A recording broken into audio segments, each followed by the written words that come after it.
wabarakatuh.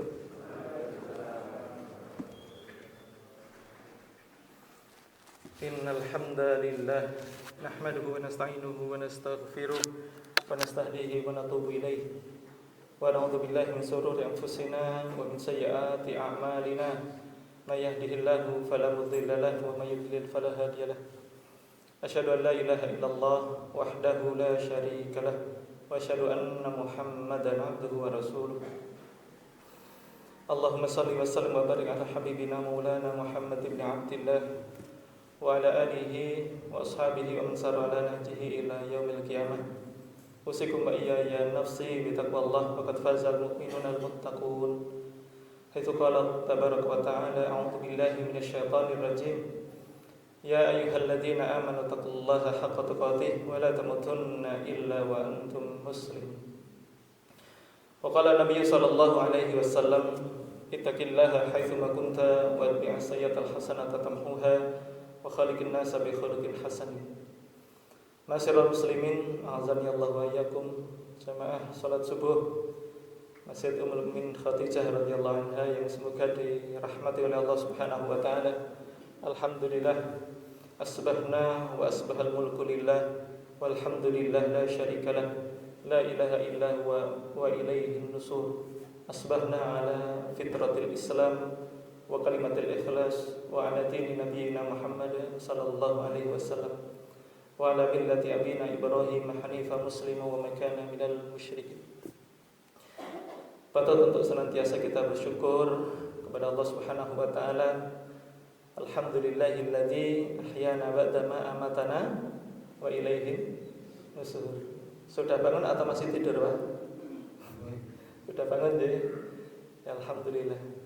Semoga Allah Subhanahu wa taala memberkahi hari kita. Semoga Allah Subhanahu wa taala memberikan taufiknya, hidayahnya kepada kita di pagi hari ini. Semoga Allah Subhanahu wa taala membimbing kita senantiasa dalam kebaikan, dan semoga Allah Subhanahu wa taala menerima doa atas apa yang kita panjatkan di pagi hari ini, dan semoga Allah Subhanahu wa taala mengampuni dosa-dosa kita di pagi hari ini. Baik, Bapak Ibu sekalian yang semoga dirahmati oleh Allah,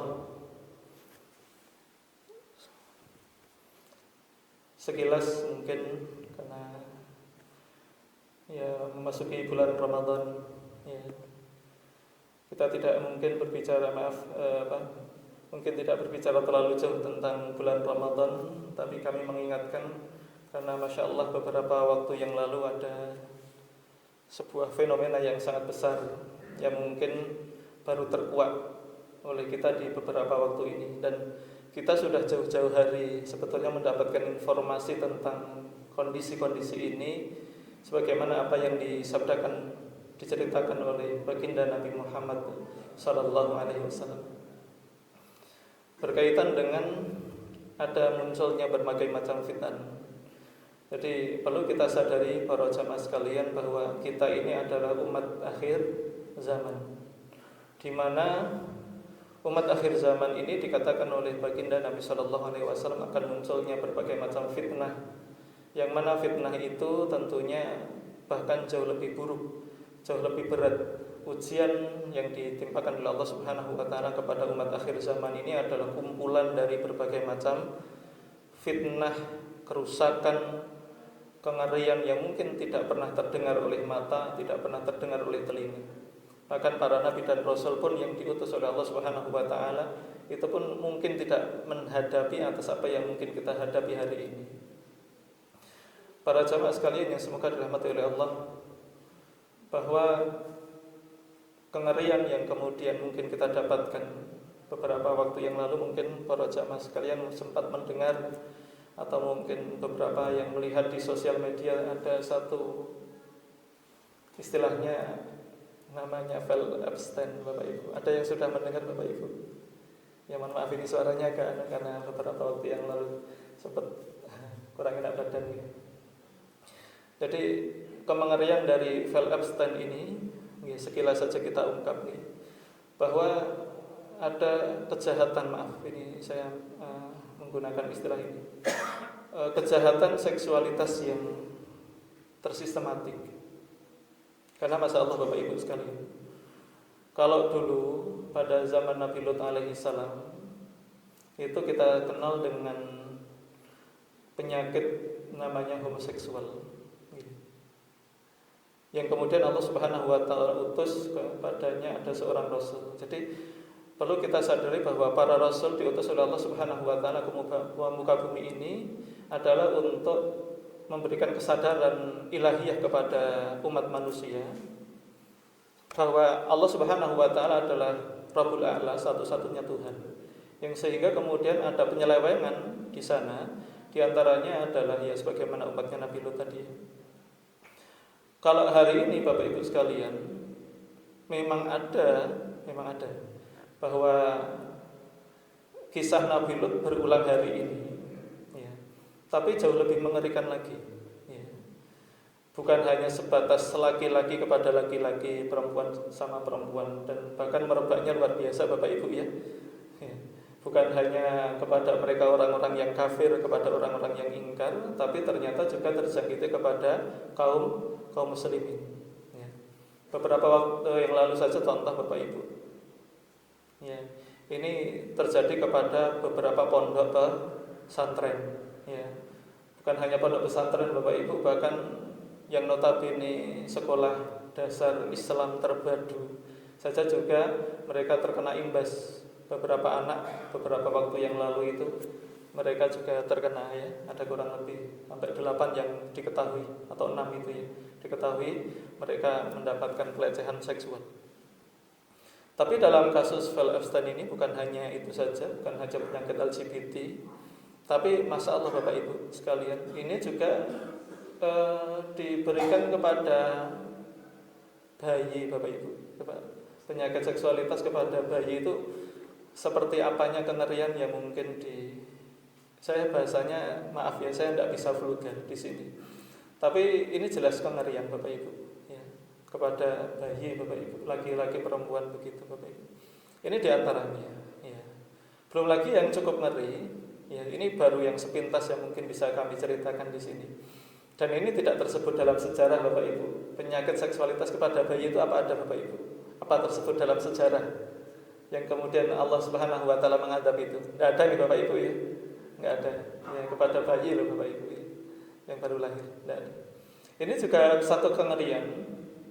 Dan masya Allah Subhanahu wa taala tidak mengadab suatu kaum yang mana Allah Subhanahu wa taala mengutus kepadanya para nabi dan rasul. Di antaranya adalah kanibal Bapak Ibu. Kalau dulu mungkin kita sempat kenal istilah kanibal itu ditujukan kepada kaum primitif. Orang-orang yang mungkin mereka itu hidup tanpa ada budaya, ya budayanya budaya maaf ya mungkin primitif Bapak Ibu ya. Mereka mungkin jauh dari peradaban. Kemudian apa yang kita kenal?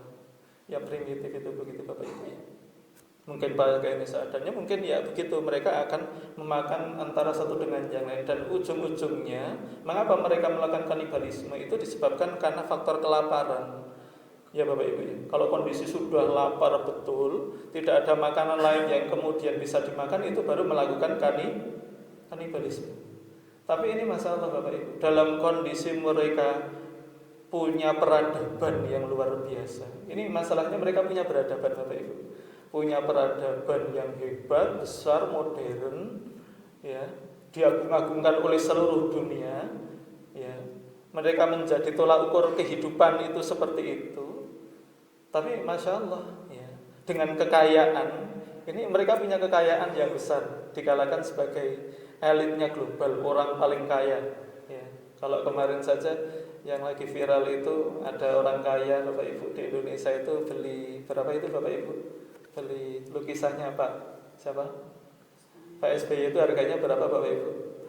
6,5 miliar Bapak Ibu. Kecil atau besar Bapak Ibu? Ya kecil mungkin bagi beliau ya, tapi menurut kita sangat besar ya. Itu belum ada sekukunya nilainya harta kekayaan yang dimiliki oleh orang-orang ini Bapak Ibu, sangat besar ya. Dan ternyata apa yang mereka makan Bapak Ibu ya, salah satu diantaranya adalah manusia. Ngeri gak Bapak Ibu? Ya ini kan masya Allah, mereka yang punya segalanya itu mereka bisa makan apapun, ternyata ini adalah salah satu di antara yang kemudian mereka melakukan. Ya. Ini kan kengerian Bapak Ibu. Baik, Bapak Ibu sekalian yang semoga dirahmati oleh Allah, mengapa kami mengungkap ini bahwa kita perlu sadar bahwa kita adalah umat akhir zaman yang perlu untuk kemudian kita memperbaiki, mengevaluasi diri kita. Ya, karena memang ini betul-betul diungkap oleh Rasulullah Sallallahu Alaihi Wasallam. Baik, kita masuk kepada satu hadis baginda Nabi Muhammad Sallallahu Alaihi Wasallam. Satakunu fitnatun kaqita'il lailil mudlim. Hadis riwayat Muslim. Akan hadir satu fitnah, yang mana fitnah itu sebagaimana gelapnya malam. Apa yang dimaksud fitnah itu? Jadi kalau kita sering mendengar, ya mungkin ibu-ibu sering paham, sering mengucap fitnah lebih kejam daripada pembunuhan. Apa maksud fitnah di sini? Ya, kalau fitnah di sini bukan fitnah yang mungkin diungkapkan adalah memberikan kabar dusta tentang orang lain, bukan ini yang dimaksud. Jadi kalau kita ini kan sering mengungkap fitnah itu adalah membicarakan perihal orang lain, ya, yang berisi tentang kedustaan. Nah, ini mungkin kita katakan fitnah dari segi bahasa Indonesia. Tapi yang dimaksud fitnah di sini bukan itu. Dalam Al-Quran, Allah Subhanahu wa Ta'ala menjabarkan tentang bahasa fitnah ini dengan definisi yang banyak sekali. Tapi mungkin bisa kita bahasakan untuk mempermudah, fitnah itu adalah bukan kerusakan, sesuatu hal yang memberikan dampak pengaruh kepada keimanan kita. Ini bisa dibahasakan dengan fitnah. Ujian, cobaan yang bisa merubah dari keimanan kita kepada Allah Subhanahu wa Ta'ala. Ini dibahasakan dengan bahasa fitnah. Sebagai contoh misalnya adalah satu kalimat ya, yang mungkin sering kita tadi baca ya. Jadi misalnya al-fitnatu asyaddu minal qatl. Fitnah itu lebih besar daripada pembunuhan. Maka apa yang dimaksud fitnah ini? Maka fitnah ini dimaksudnya adalah kesyirikan, kekufuran kepada Allah. Sebagaimana juga ayat yang sebelumnya juga termasuk dalam ayat lain juga dikatakan waqatiluhum hatta la takuna fitnatu wa yakuna ad-dinu lillah.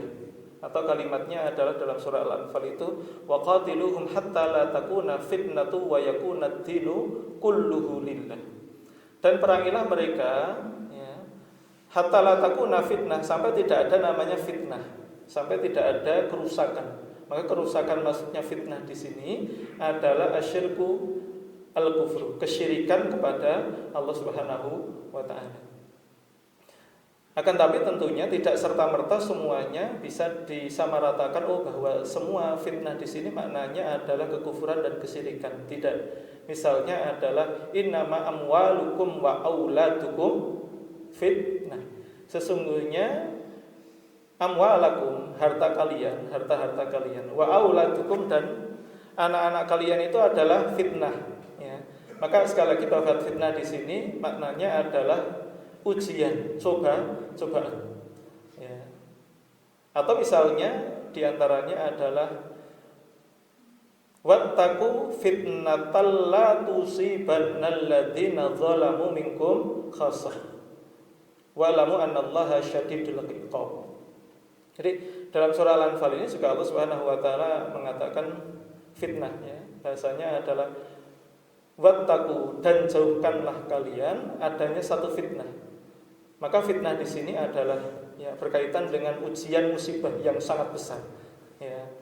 Wattaqu fitnatal la tusibannal ladzina zalamu minkum khassah. Yang fitnah bencana ini, musibah ini bukan hanya mengenai orang sebagian yang zalim saja di antara kalian, akan tapi khassah, akan tapi mengenai kepada seluruh umat yang ada. Wa'lamu anallaha syadidul iqab, dan ketahuilah bahwa sesungguhnya Allah Subhanahu wa Ta'ala Maha besar siksanya. Baik. Bapak Ibu sekalian, sebagai gambaran bahwa fitnah di sini ya artinya adalah bencana yang sangat besar. Maka secara umum bahasa fitnah itu adalah ya kerusakan, ujian, cobaan yang tentunya untuk menguji keimanan kita kepada Allah Subhanahu wa Ta'ala. Baik. Karena waktu yang terbatas, saya akan memberikan 2 saja di sini pada kesempatan pagi hari ini berkaitan dengan adanya fitnah yang mungkin akan muncul akhir zaman. Baik, di antara yang pertama yang mungkin orang istilahkan hari ini adalah normalisasi dosa, Bapak Ibu. Saya generalisir menjadi normalisasi dosa karena Masya Allah ya, artinya bahwa orang sudah menganggap bahwa dosa itu biasa ya. Bahkan ada sebagian menganggap bahwa dosa ini sudah menjadi adat, kebiasaan, budaya. Orang umumi, nek orang melakukan. Ya ini sudah naudzubillah tsumma naudzubillah. Ini betul-betul kengerian umat akhir zaman, Bapak Ibu. Ya, jadi sudah kita dikaburkan dengan istilah ini dosa, ya. Bahkan dosanya bukan dosa-dosa saghair, Bapak Ibu. Bahkan sampai pada level kabair, dosa besar. Ya. Baik, Bapak Ibu sekalian. Sebagai contoh diantaranya adalah kekufuran, kesyirikan. Ya. Makanya kita diingatkan sebetulnya, betul-betul kita perlu banyak belajar, Bapak Ibu. Karena memang apa yang diungkap oleh Umar bin Al-Khattab radhiyallahu anhu, innama tunqadu ural Islam urwatan idza nasa'a fil Islam man la ya'rif al-jahiliyah. Sesungguhnya ikatan Islam itu akan terlepas, ikatan demi ikatan, man la ya'rif al-jahiliyah, bagi siapa yang tidak mengetahui al-jahiliyah. Al-jahiliyah itu apa? Di antaranya adalah kekufuran, kesyirikan, kemaksiatan, dosa dan lain sebagainya. Ini bisa kita katakan sebagai al-jahiliyah. Baik. Sebagai misalnya adalah kesyirikan, kekufuran. Kalau mungkin hari ini sudah alhamdulillah ada terbaru. Tapi kalau pada masa-masa dahulu ya, itu bahkan mungkin sudah dianggap satu ya kebiasaan, Bapak Ibu ya, kesyirikan. Di antaranya adalah sajen, Bapak Ibu. Ya.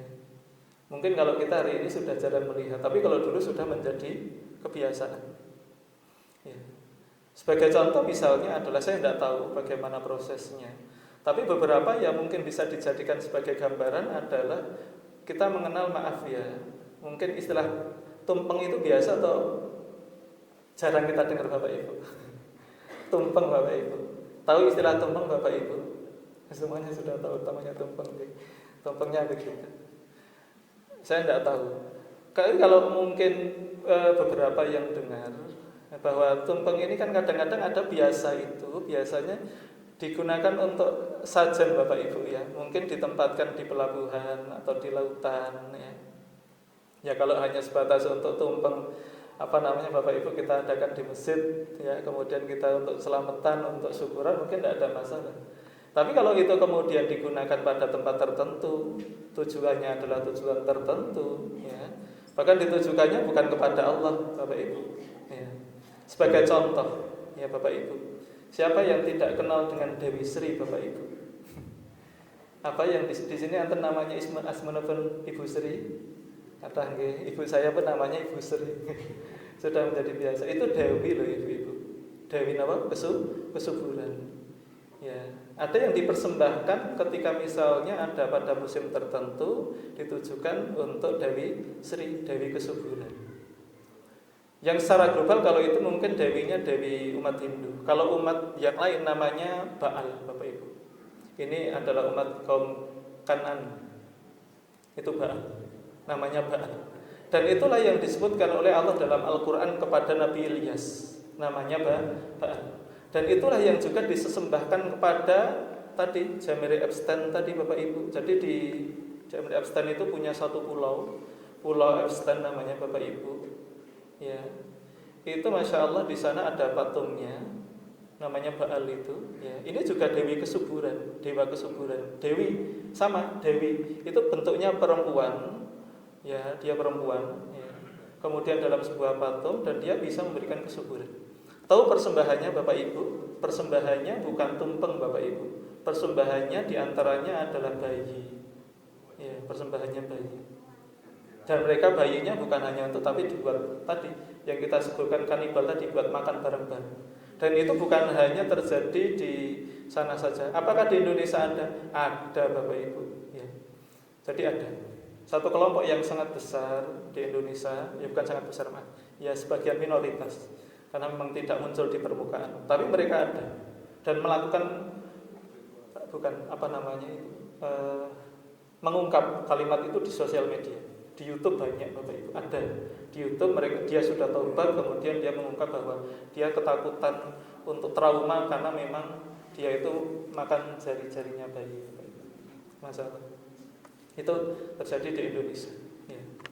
Kalau tadi saya katakan tadi itu sebagai kebiasaan. Alhamdulillah kalau sekarang kemungkinan sudah tidak ada. Sekali lagi bahwa ini adalah bentuknya kesyirikan kepada Allah. Kemudian yang berikutnya mungkin 5-10 menit lagi sebentar. Kemudian yang kedua, ya selain dari kesyirikan yang sudah merajalela, alhamdulillah kalau hari ini kita mencoba taubat kepada Allah. Yang namanya Ibu Sri nggak perlu merubah namanya, tidak apa-apa. Jadi tidak perlu ini gitu. Tapi ini kembali kepada tadi sudah menjadi adat kebiasaan kita jadi kabur. Ya, padahal yang harus kita sembah adalah Allah Subhanahu wa taala, bukan dewa-dewi, bukan dewa Siwa, bukan dewa Wisnu, bukan Dewi Sri dan lain sebagainya. Baik. Kemudian yang kedua adalah tarikus shalah. Ya, jelas Bapak Ibu sekalian, meninggalkan sholat sudah menjadi adat kebiasaan di masyarakat. Banyak di antara saudara-saudara kita kaum muslimin yang tidak menjalankan sholat, wis biasa. Gitu, nggih. Ini yang perlu kita evaluasi. Ya minimal anak Bapak Ibu sekalian, kita punya putra putri, yuk kita galakkan lagi berkaitan dengan masalah sholat. Ya. Kita bisa kalkulasi rata-rata Bapak Ibu perlu melakukan rata-rata umur yang kemudian melaksanakan sholat di masjid itu berapa tahun sih begitu ya, rata-rata. Ya, ini anak-anak kita jauh dari masjid. Ya. Jangan sampai kemudian kita meninggalkan cucu kita, anak kita, generasi kita ini generasi yang lemah berkaitan dengan masalah sholat. Ya. Tarikus sholat. Kemudian yang berikutnya adalah itu juga berkaitan dengan ya tidak melakukan siam puasa pada bulan Ramadan. Ya mungkin ada sebagian saja. Tapi tetap ini perlu kita evaluasi di masyarakat, jangan sampai kemudian ada di antara keluarga kita yang tidak melaksanakan siam puasa pada bulan Ramadan. Termasuk di antaranya adalah ya menolak berkaitan dengan masalah zakat. Selain daripada ini kadang-kadang sudah menjadi kebiasaan orang-orang yang punya toko-toko itu saja Bapak Ibu mungkin bisa cek. Ya, saya sudah beberapa ngobrol dengan mereka yang punya toko itu, mereka nggak mau bayar zakat itu karena bayar pajak. Jadi karena pajaknya besar sehingga nggak mau bayar zakat. Ini juga dilema Bapak Ibu. Nah, kemudian yang berikutnya yang masih kepada normalisasi dosa diantaranya adalah berkaitan dengan ya masalah riba. Ya masalah riba. Ini juga mengerikan loh Bapak Ibu ya. Ini tingkatnya bukan hanya levelnya rumah, kampung, tapi sudah hampir mendunia berkaitan dengan masalah riba. Jadi kalau nggak riba itu nggak modern ya Bapak Ibu ya berkaitan dengan riba. Ya, riba. Yang paling banyak ya diperbankan Bapak Ibu ya, perbankan. Ya. Ini masalah riba. Termasuk diantaranya masalah kredit. Ada yang di sini contoh Bapak Ibu selama umur hidupnya nggak pernah kredit Bapak Ibu. Ada Bapak Ibu, wah saya jujur-jujur saja Mas, gitu. Nggak pernah kredit. Ya. Atau yang berikutnya, misalnya yang contoh Bapak Ibu, suap menyuap. Ada Bapak Ibu yang di sini tidak pernah melakukan suap menyuap, alhamdulillah, ya. Karena itu jelas dosa Bapak Ibu. Lanallahul murtasi ar-rasi wal murtasi. Sesungguhnya Allah melaknat orang yang menyuap dan orang yang disuap. Banyak ya Bapak Ibu suap menyuap ya. Ya. Wah, anak enggak nyuap itu enggak jadi polisi, Mas. Enggak nyuap itu enggak bisa lolos SIM ya Pak. Aduh, ini lagi kita mau ke sana aja sudah buat SIM aja sudah kadang-kadang sudah lewat jalur Bapak Ibu tikus mungkin. Nah itu Bapak Ibu sekalian. Ini perlu kita sadari bahwa ini kita dosa mungkin ya. Atau diantaranya maaf kadang-kadang kita maaf ya ada pamer aurat ya. Padahal itu dosa besar ya. Jadi Rasul menyebutkan itu khasiat ariat mumilat. Jadi berpakaian tapi telanjang. Ya. Ini pun juga ya berapa banyak kita di pasar, janganlah di pasar ya, di keluar rumah kadang-kadang sudah ya itu biasa. Artinya Bapak Ibu sekalian, kita diingatkan sebetulnya kalau saya mungkin terakhir sama doanya Abu Nawas ya. ilahi lastulil firdausi ahlan, ya, wala aqwa 'alan nari jahimi. Nah, begitu ya. Jadi ya Allah, aku menginginkan surga firdaus. Ya. Ilahi lastu, ya Allah, aku apa itu bahasanya?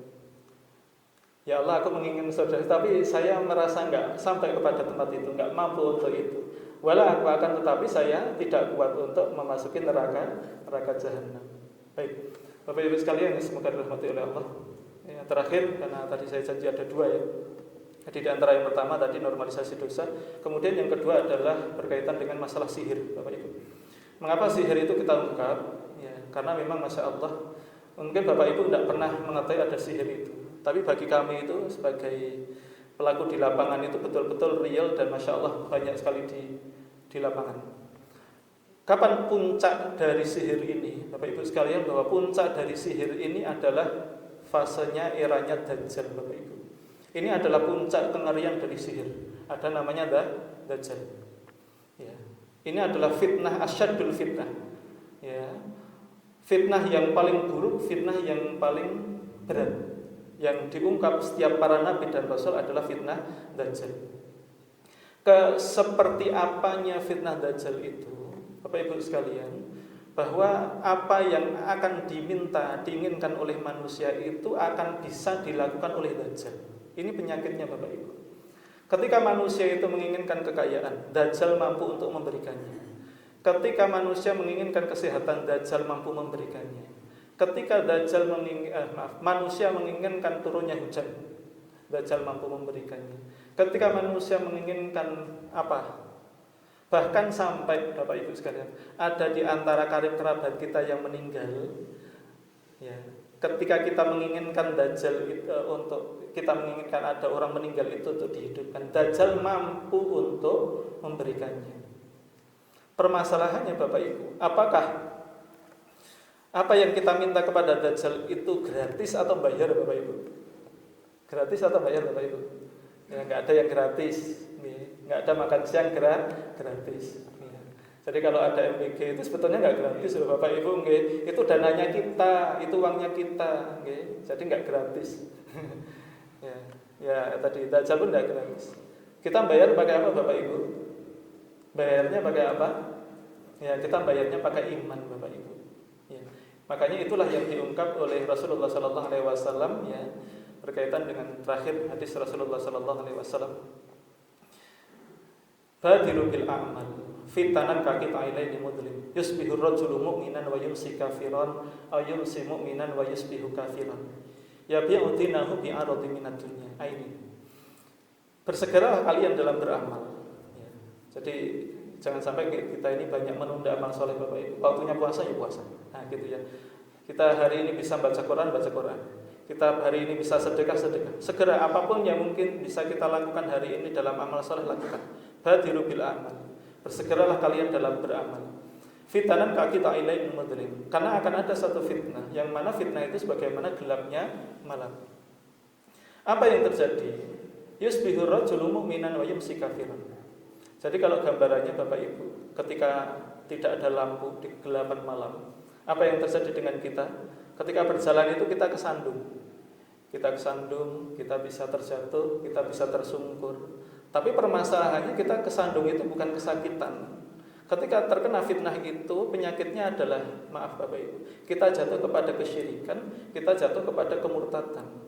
Oleh karena itu yang disampaikan oleh Rasul, yusbihur rajulu mu'minan wa yumsi kafiran. Ketika ada orang mukmin di pagi hari dalam keadaan mukmin, sore harinya dalam keadaan kafir. Yumsi mu'minan wa yusbihu kafiran. Ada sore harinya dalam keadaan mukmin, pagi harinya dalam keadaan kafir. Ya bi'udinahu bi'arati minad dunya. Dia menjual agamanya dengan harga dunia yang sedikit. Masya Allah Bapak Ibu. Oleh karena itu penting Bapak Ibu ya, ada yang disabdakan oleh Rasulullah SAW ya, barang siapa menghafal man hafadha asra awal min ayati suratil kahfi musima minad dajjal Barang siapa yang menghafal 10 ayat pertama dalam surah Kahfi, maka dia akan terhindar dari fitnah Dajjal. Solusinya Bapak Ibu, yang pertama menghafal 10 awal dari surah Al-Kahfi. Ada yang sudah hafal Bapak Ibu? Alhamdulillah. Yang belum hafal, dihafalkan. Ya, wah tidak bisa baca, ya belajar. Nggak ada hari ini yang kemudian beralasan, saya sekarang nggak mampu untuk menghafal belajar. Insya Allah banyak guru Bapak Ibu. Ya minimal terbata-bata, nggak apa-apa Bapak Ibu. Baru belajar, ya Allah saya dulu baru jilidnya 1 sampai meninggal, nggak apa-apa. Tapi sudah usaha. Daripada tidak ada usaha sama sekali, nggak Bapak Ibu. Ini yang pertama. Kemudian yang kedua adalah doa 4 hal yang terakhir dalam setiap tasyahud akhir harus senantiasa dibaca. Allahumma inni a'udzubika min adzabi jahannam wa min adzabil qabri wa min fitnatil mahya wal mamati wa min syarri fitnatil masiihid dajjal. Jadi doa yang terakhir dari penghujung dalam tasyahud akhir ini menjadi sunnah muakkadah bagi kita Bapak Ibu. Jadi jangan sampai terlewat gitu. Baik, mungkin itu Bapak Ibu sekalian yang mungkin bisa kami sampaikan. Semoga memberikan manfaat pada bulan Ramadan kita kali ini. Semoga Allah memberikan kesempatan kita untuk berjumpa pada bulan Ramadan ini sampai di penghujungnya, dan kemudian Allah Subhanahu wa taala menerima amal saleh yang kita lakukan. Aku qouli hadza wa astaghfiru innahu wal ghafurur rahim. Subhanakallahumma wa bihamdika asyhadu an la ilaha illa anta astaghfiruka wa atubu ilaik. Wassalamualaikum warahmatullahi wabarakatuh.